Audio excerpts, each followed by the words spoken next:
ನಮ್ಮ ಕಠೋರ ಸ್ವಭಾವವನ್ನು ಕಮಲದ ಹೂವಿನ ಹಾಗೆ ಮೃದುಗೊಳಿಸ್ತಕ್ಕಂಥ ಯೋಗ ಮುದ್ರೆ ಪಂಕಜ ಮುದ್ರೆ. ಪಂಕಜ ಮುದ್ರೆ ಹೇಗೆ ಮಾಡ್ಬೇಕು ಅಂದ್ರೆ, ಎರಡೂ ಕೈಗಳ ಜಲತತ್ವ ಪ್ರತಿಪಾದಿಸುವ ಕಿರುಬೆರಳು ಮತ್ತು ಅಗ್ನಿ ತತ್ವ ಪ್ರತಿಪಾದಿಸುವ ಹೆಬ್ಬೆರಳುಗಳನ್ನು ಜೋಡಿಸಿ ಕಮಲದಂತೆ ಕೈಗಳನ್ನು ಅರಳಿಸಬೇಕು. ಈ ಮುದ್ರೆಯಿಂದ ದೇಹದಲ್ಲಿ ಅಗ್ನಿ ತತ್ವ ಮತ್ತು ಜಲತತ್ವಗಳು ಬ್ಯಾಲೆನ್ಸ್ ಆಗುತ್ತವೆ. ಇಲ್ಲಿ ಏನಾಗುತ್ತೆ ಅಂದ್ರೆ, ಎರಡೂ ಕೈಗಳ ಅಗ್ನಿ ತತ್ವದ ಹೆಬ್ಬೆರಳು ಮತ್ತು ಜಲತತ್ವದ ಕಿರುಬೆರಳುಗಳನ್ನು ಜೋಡಿಸಿದಾಗ ನಮ್ಮ ದೇಹ ಮತ್ತು ನಮ್ಮ ಮನಸ್ಸು ಶುದ್ಧವಾಗುತ್ತದೆ. ಪಂಕಜ ಅಂದ್ರೆ ಕಮಲ.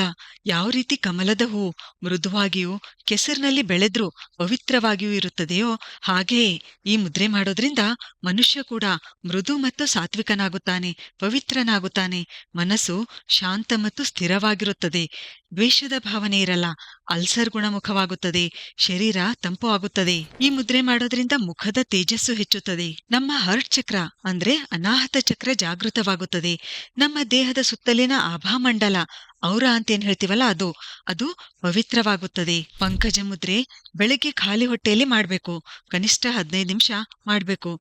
ನೇರವಾಗಿ ಕುಳಿತುಕೊಂಡು ದೀರ್ಘವಾಗಿ ಉಸಿರಾಡುತ್ತಾ ಈ ಮುದ್ರೆ ನಮ್ಮ ಹೃದಯದ ಹತ್ತಿರ ಹಿಡಿಬೇಕು. ಹೀಗೆ ನಾವು ಪಂಕಜ ಮುದ್ರೆ ನಿರಂತರ ಮಾಡುತ್ತಾ ಬಂದ್ರೆ ನಮ್ಮ ತೇಜಸ್ಸು ಹೆಚ್ಚುತ್ತದೆ. ಸರಿ, ಹಾಗಾದ್ರೆ ಮುಂದಿನ ವಿಡಿಯೋದಲ್ಲಿ ಮತ್ತೊಂದು ಉಪಯುಕ್ತವಾದ ಮಾಹಿತಿಯೊಂದಿಗೆ ಭೇಟಿಯಾಗೋಣ. ಧನ್ಯವಾದಗಳು.